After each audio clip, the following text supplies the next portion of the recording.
In America, sightings of wild camels were somewhat common among Western settlers during the late 1800s and early 1900s. Before this period, the United States was beginning its westward expansion and had won the Mexican-American War. With their newly won territories, they sought an efficient way to communicate with Western settlers, transport supplies, and battle Native Americans beyond Texas. The desert terrain was a new environment for settlers, and what they knew about it was what was stated in the Bible. To address this need, the Army funded the idea to use camels. An experimental task force called the U.S. Army Camel Corps was then established to evaluate camels for military purposes. During the 19th century, the United States pursued its manifest destiny of westward expansion, often clashing with Native Americans to acquire land. The territories gained from the Mexican-American War and the Louisiana Purchase included deserts and rocky terrain, which were extremely different from the eastern landscapes. It was commonly thought that the Rocky Mountains were mostly uninhabitable and similar to the deserts of the Middle East. This belief in the American desert led to the idea of using camels, referred to as ships of the desert, for military purposes. The concept of using camels for military service on the frontier was first proposed to the War Department in 1836 by Major George Crossman. Still, it was largely overlooked for the next 11 years. Major Henry C. Wayne, another camel enthusiast, later revived this idea with the support of Senator Jefferson Davis of Mississippi, who would later become the President of the Confederate States. In 1855, Davis helped secure $30,000 from Congress, a little over $1 million USD today, for the importation of camels for military purposes. With the funding secured, Major Wayne and Lieutenant David Porter, who was in charge of the Navy supply transportation ships for the camels, set sail for Europe, West Asia, and Egypt. After facing challenges with the camel supplies and importation documents, they successfully purchased 33 camels and hired several camel drivers. All but one of the camels survived the voyage. She died birthing 4 calves, but only 2 made it. Months later, 41 camels would join the group. Side note, Jefferson Davis was kept informed about Wayne's camel experiment, but for unknown reasons, he kept the progress a secret from other authorities. Wayne was passionate about using camels for military service on the frontier and conducted numerous tests to determine their effectiveness in Texas. The Camel Corps headquartered named Camp Verde.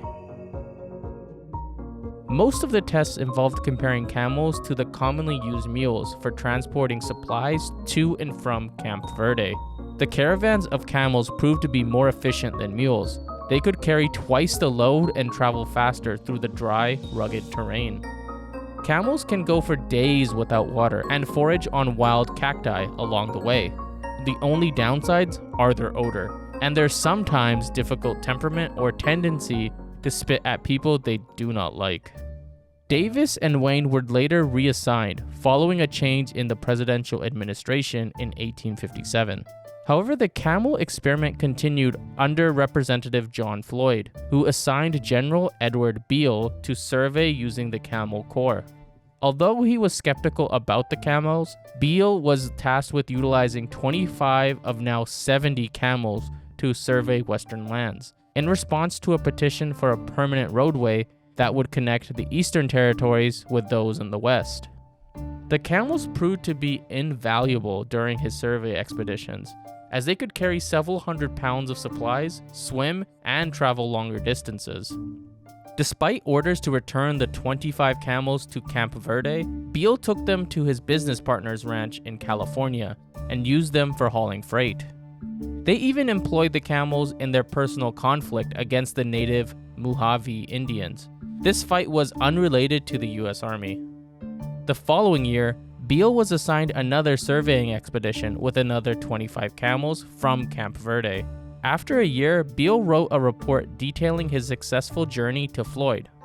In turn, Floyd praised the adaptability of camels for military operations to Congress. However, Congress entirely ignored Floyd's report, as they focused their attention on the impending Civil War. The camels taken by Beale to the ranch in California were reclaimed by the army for a new camp, Fort Tejon. Several camels were sent to Los Angeles to participate in the first official army tests for a new delivery service called the Camel Express. The first test involved 2 trips in which the camels and mules were tasked with delivering letters and a wagon of supplies across a distance of 300 miles from one camp to another. Unfortunately, both trips resulted in the camels passing from exhaustion.